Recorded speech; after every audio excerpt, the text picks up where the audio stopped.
Buenas noches, bienvenidos a una nueva emisión de Noticias Cámara de Representantes. Los saludamos desde Cali, Mabel Kremer, y en Bogotá está mi compañero Edwin Gutiérrez. Edwin, buenas noches. Hola Mabel, muy buenas noches para usted y para todos los televidentes que nos acompañan a esta hora. Los invitamos a ver nuestros titulares. En defensa del agua, delimitación del páramo de Santurbán motiva un nuevo debate de control político en la plenaria de la Cámara. Luz verde a transporte intermunicipal de pasajeros. En debate de Comisión Sexta, ministra de Transporte abre posibilidad de mayor flexibilización. Desde ya la Cámara trabaja para garantizar gratuidad, acceso y cobertura de vacuna contra el COVID-19. Padre y madre tendrán la posibilidad de intercambiar semanas de licencia laboral por el nacimiento de un hijo. El invitado de la semana es el presidente de la Comisión Séptima, el representante liberal Juan Diego Echavarría, quien habla de los retos de la comisión para esta legislatura. Continúa la preocupación en la Cámara por la posible delimitación del páramo de Santurbán por parte del Gobierno Nacional que podría viabilizar la explotación minera en esta zona del país. En debate de control político en la plenaria de la Cámara, varios representantes de Santander y Boyacá indicaron que no se puede poner en riesgo los recursos hídricos de la región. Uno de los principales citantes al debate expuso estudios ambientales que pondrían en riesgo los recursos naturales del páramo si se le diera el permiso para el gran proyecto minero a la multinacional árabe Minesa. En el debate de control político para evitar la explotación del oro en el páramo de Santurbán, concluimos desde los estudios ambientales que no es posible que la ANLA avale este permiso ambiental. Va a contaminar las aguas, va a secar quebradas y nacimientos de agua en el páramo, va a afectar la distribución y la llegada del agua a toda el área metropolitana de Bucaramanga, va a llevar elementos radioactivos que van a extraer de las entrañas de la tierra. No se debe dar esta licencia. Por su parte, el representante Fabián Díaz puso en evidencia un presunto conflicto de intereses del ministro Alberto Carrasquilla que lo imposibilitaría para tramitar dicha licencia ambiental. Denunciamos y evidenciamos cómo el ministro de Hacienda, Alberto Carrasquilla, está impedido para ser ministro de Medio Ambiente ad hoc en el trámite de licenciamiento ambiental de Minesa sobre el páramo de Santurbán. No solo por las investigaciones que adelanta la Procuraduría tras nuestras denuncias en su contra, al no tener las competencias para emitir un concepto, sino que también Carrasquilla es el jefe de la cartera que administra los 45 millones de dólares que donó Abu Dhabi, dueña de Minesa. Por tal razón, Carrasquilla debe declararse impedido. La defensa del agua fue uno de los argumentos que más se expuso durante el debate. Hoy en el debate de control político en el Congreso alcé mi voz para decir no a la explotación del páramo de Santurbán. Nuestra reserva de agua, nuestro bien preciado, más de 2.4 millones de personas nos surtimos de ese líquido tan maravilloso. Más de 45 municipios entre Norte de Santander y Santander debemos proteger ese recurso natural, ese ecosistema sagrado. Por eso dijimos no a la explotación del páramo. Y a partir de esta semana los debates de control político en la plenaria de la Cámara se realizarán los días jueves. Así lo anunció el presidente de la corporación, el doctor Germán Blanco Álvarez. Esto con el propósito de organizar la agenda legislativa y garantizar mayores espacios de participación. Como mesa directiva de la Cámara, hemos acordado institucionalizar los jueves del control político, que nos permita que las expresiones de los partidos y de los representantes se puedan observar en directo y por televisión todos los jueves, y que los citados y los citantes vengan de manera presencial al recinto del Salón Elíptico, tal como ha sucedido hoy con el primero de los debates a nombre del partido Maíz sobre el tema del páramo de Santurbán, uno de los problemas medioambientales que se deben discutir en este recinto.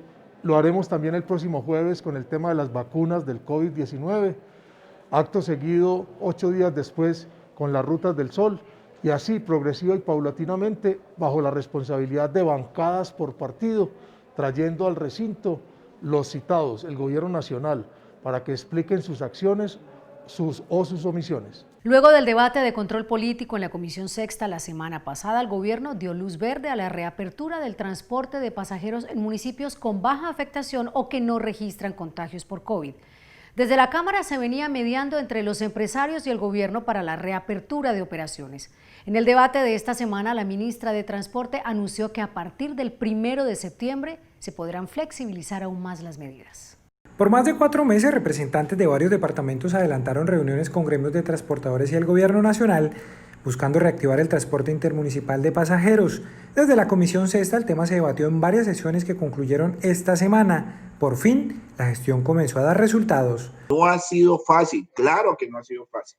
Hemos encontrado una cantidad de inconvenientes, pero siempre hemos mirado la voluntad, que es lo más importante, del gobierno para atender esta crisis. Y aquí están los resultados. Nosotros entendemos, y yo creo que la principal señal que se dio en el 1076 fue empezar a diferenciar que los municipios de no afectación o baja afectación ya se abre la actividad de manera generalizada y continuamos con los pilotos en los municipios de moderada y alta afectación, y que eso ya nos va generando una recuperación gradual y un reconocimiento que en la medida en que va cambiando los niveles de afectación del COVID en los distintos municipios, pues se van esta es una de las actividades que se va reactivando de manera automática. Los representantes de la comisión propusieron mesas de trabajo con presencia de los transportadores y el gobierno para monitorear la evolución de la situación y buscar la reactivación total de las operaciones. Por eso es importante, señora ministra, viceministra, superintendente, que se establezcan unas mesas de trabajo con el ministerio,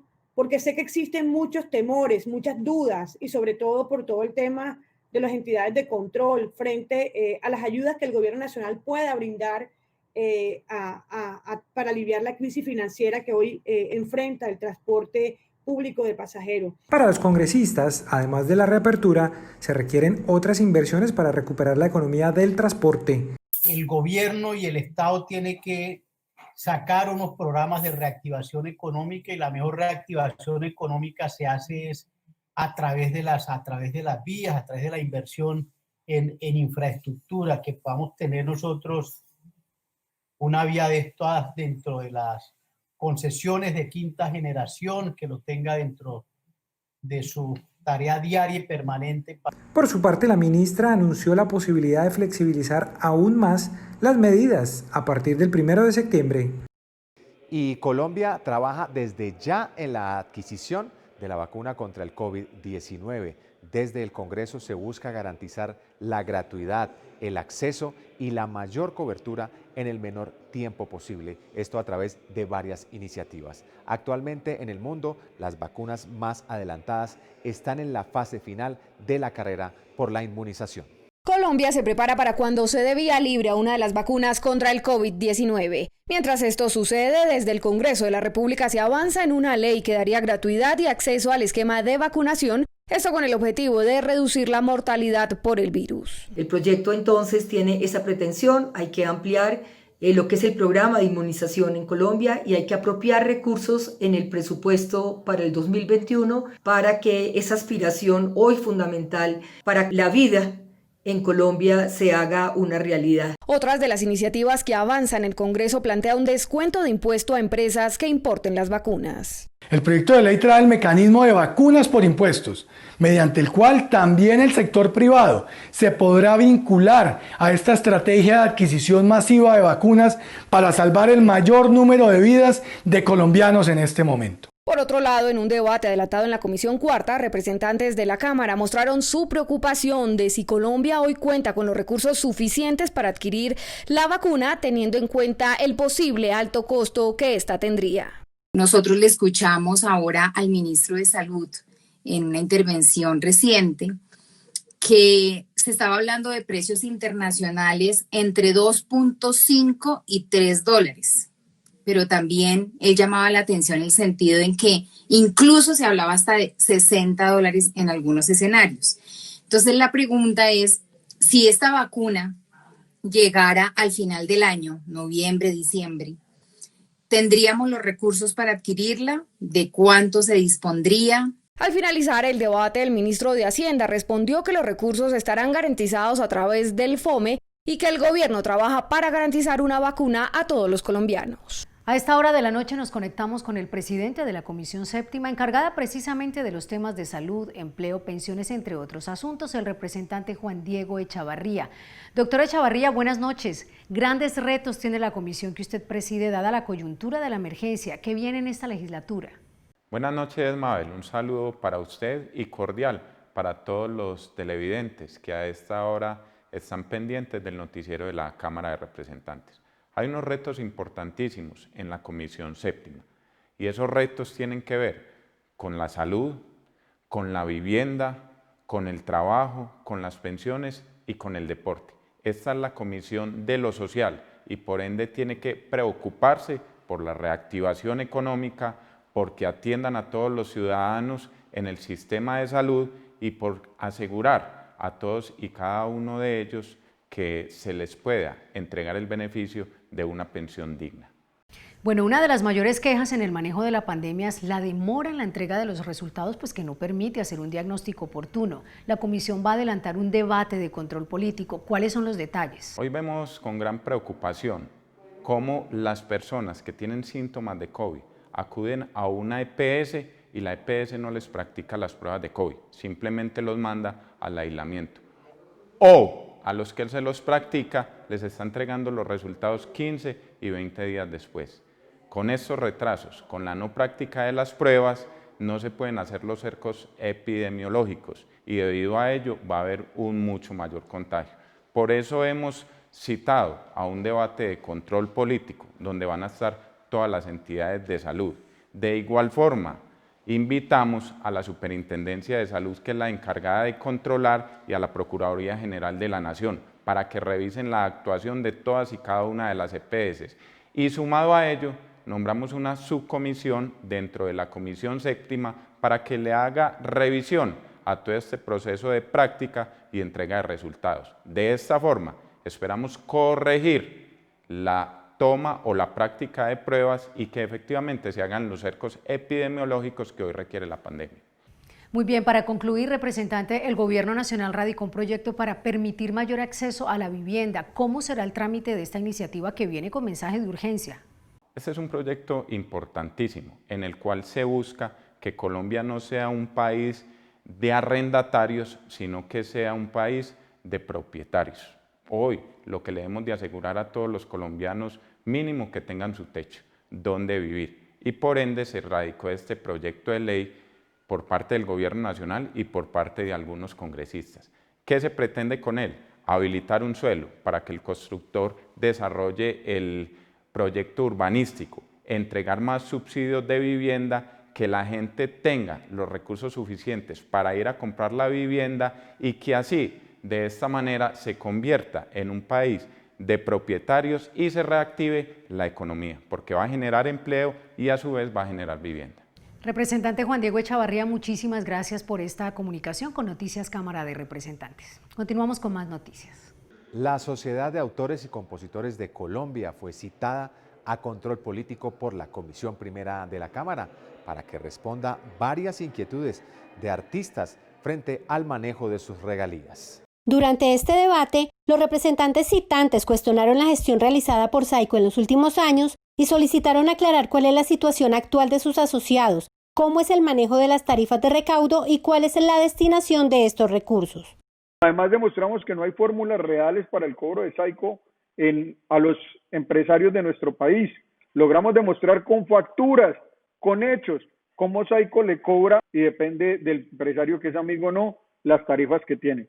Logramos demostrar también en este importante debate que SAICO no está preparado para una auditoría seria. El centro del debate, unos señores, con todo el respeto, con todo cariño, que administran unos recursos que le corresponden a los autores y un Estado impávido, inoperante, ineficiente, en especial la Dirección de Derechos de Autor, que lo único que le responde a esta comisión es que hay un pocotón de normas, 600 normas, pero que no le hace auditoría y que no le puede garantizar a los ciudadanos que efectivamente lo que están pagando va con destino a quien verdaderamente se lo merece. Conscientes de la importancia de que los autores y compositores colombianos puedan recibir sus regalías, se plantearon por parte de los representantes algunas soluciones. Es necesario actualizar nuestra legislación para determinar criterios objetivos y evitar así los abusos por parte de estas organizaciones de gestión colectiva.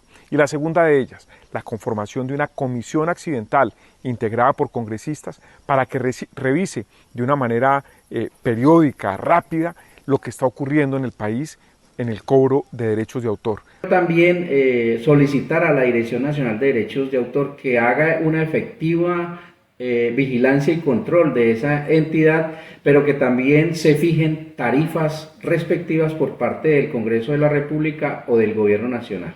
Por su parte, César Ahumada, gerente de la Sociedad de Autores, indicó que las tarifas establecidas son cobros acordes a la realidad del uso de las obras y que el dinero recaudado sea destinado exclusivamente para los artistas y compositores colombianos.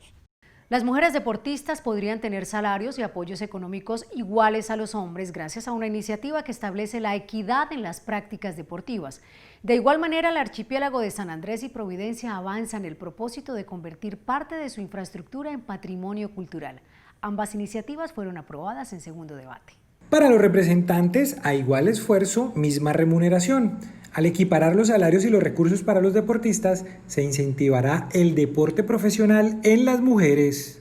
El deporte en general es fundamental para mantener a nuestros niños y a nuestros jóvenes alejados de las drogas, alejados de las malas amistades, formándolos en disciplina y creo que es fundamental que teniendo tantas mujeres que han sido tan exitosas, que nos han representado tan bien, podamos seguir inculcando eso en nuestras niñas y cuando hay más apoyo pues vamos a seguramente tener más talento. La plenaria de la corporación también aprobó en segundo debate el proyecto que declara Patrimonio Cultural de la Nación varias construcciones en la isla de San Andrés como un reconocimiento a su belleza arquitectónica. Debemos ese tributo al reconocimiento de sus recursos naturales, culturales, al respeto a su pueblo raizal y a todo el respaldo que va a tener ese importante territorio colombiano, no solamente por lo que representa hoy, sino por lo que puede representar para efectos de post-pandemia. Por último, la plenaria aprobó el 26 de agosto como el Día de la Niñez y Adolescencia Indígena, una iniciativa que busca visibilizar la problemática de esta población y generar políticas públicas de inserción social. Padre y madre tendrán la posibilidad de intercambiar semanas de licencia laboral tras el nacimiento de un hijo. La plenaria aprobó en segundo debate el proyecto de la representante Juanita Gobertus, que propone ampliar la licencia parental a 8 semanas. Los padres podrán decidir libremente si emplean la licencia tradicional de maternidad y paternidad o si aplican la licencia parental compartida. ¿Esto qué significa? Que para poder garantizar que luchamos al mismo tiempo contra una lógica de cuidado que dice son las mujeres a las que les toca cuidar y no a los hombres, y para que podamos tener más congresistas y más hombres en el país que puedan dedicarse también al cuidado de sus hijos, tenemos que, uno, extender la licencia de paternidad. Hoy estamos llegando, como decía el representante Reinales, a 4 semanas. Yo les confieso, quisiera invitar a este Congreso a que seamos un poco más agresivos. Distintos países alrededor del mundo han demostrado que necesitamos equilibrar esas licencias y que sean más parecidas entre hombres y mujeres. Ojalá demos un paso a avanzar más.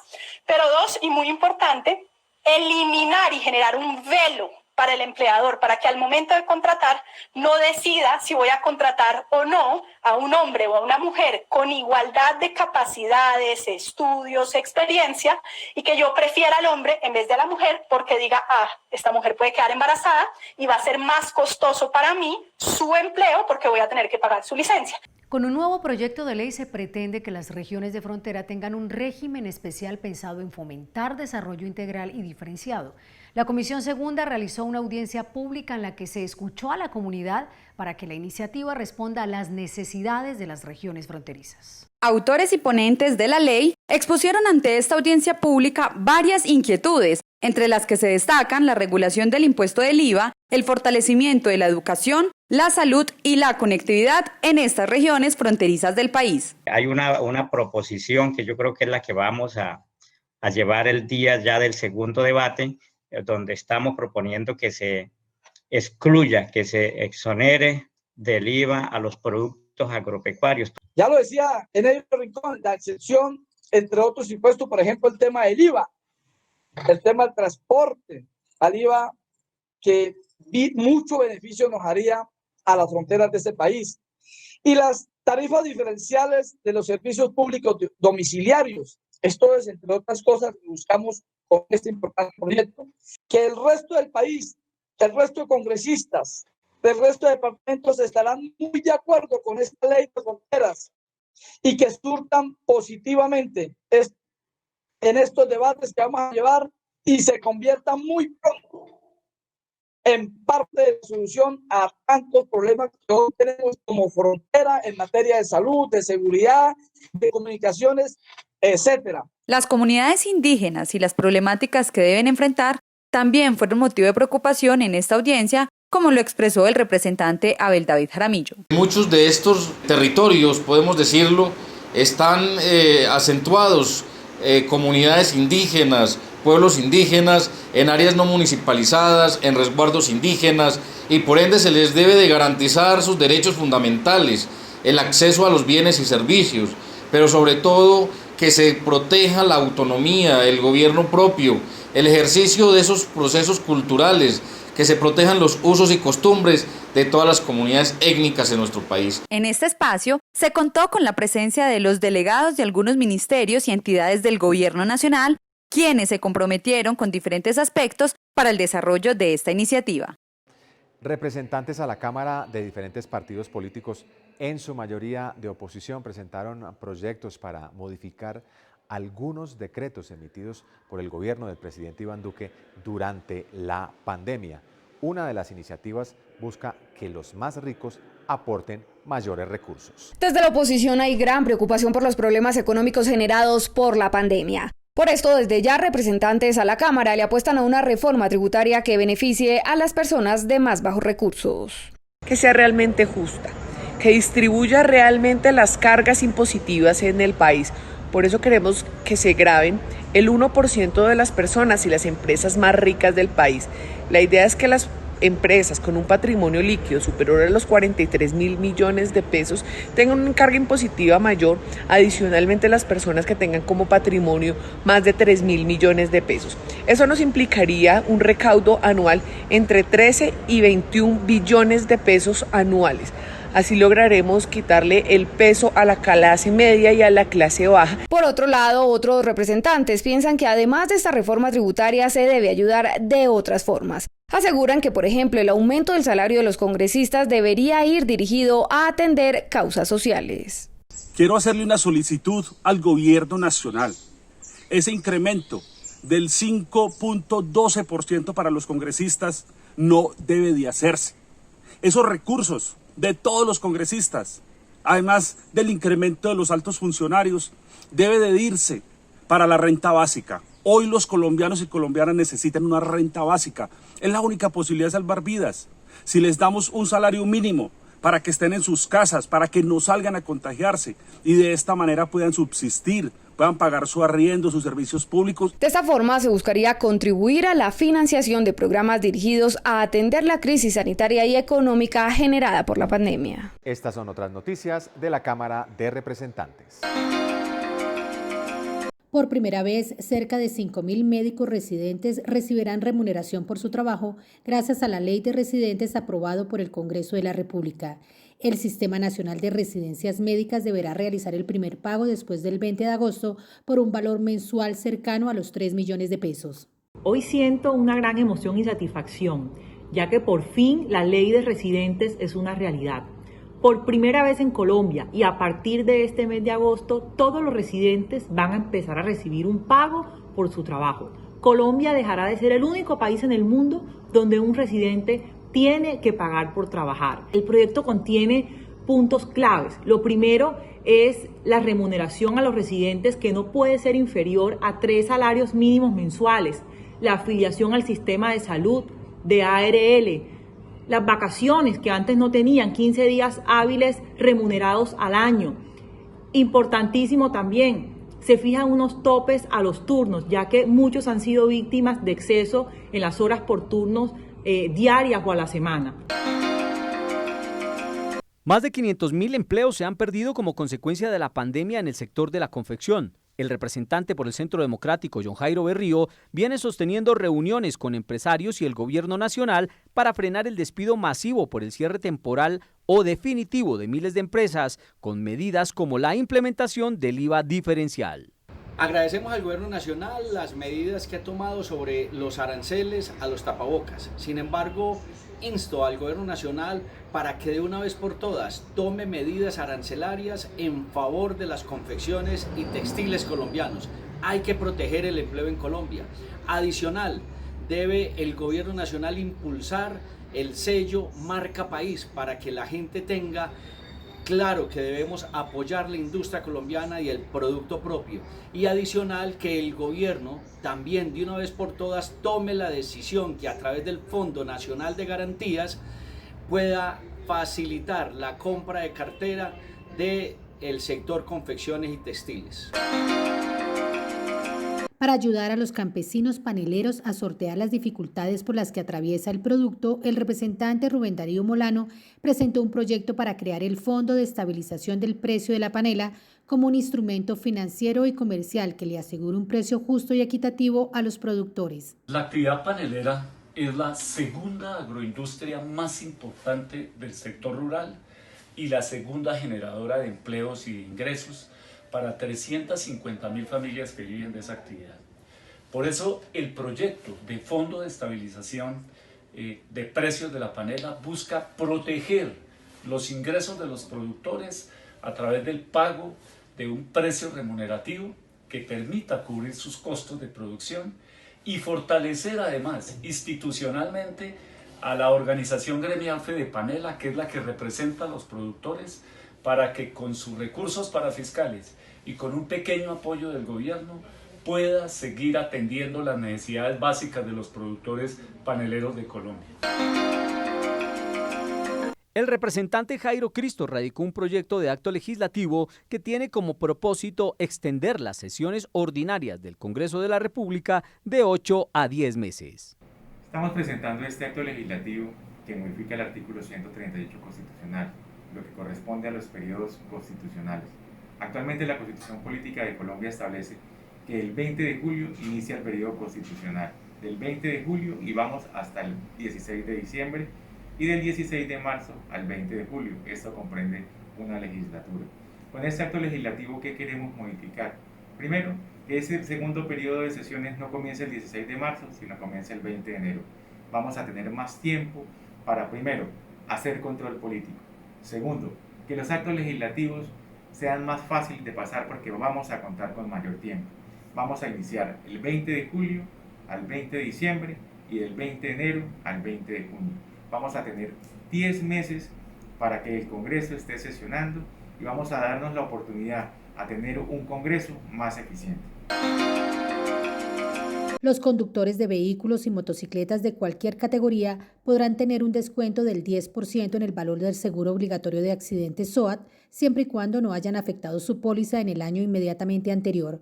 La propuesta está contenida en un proyecto radicado por la representante Nubia López. Desde el año 2019, la suficiencia del recurso del SOAT ha permitido una reducción de la tarifa. Además, durante la crisis del coronavirus, el nivel de siniestralidad y accidentes de tránsito no ha aumentado.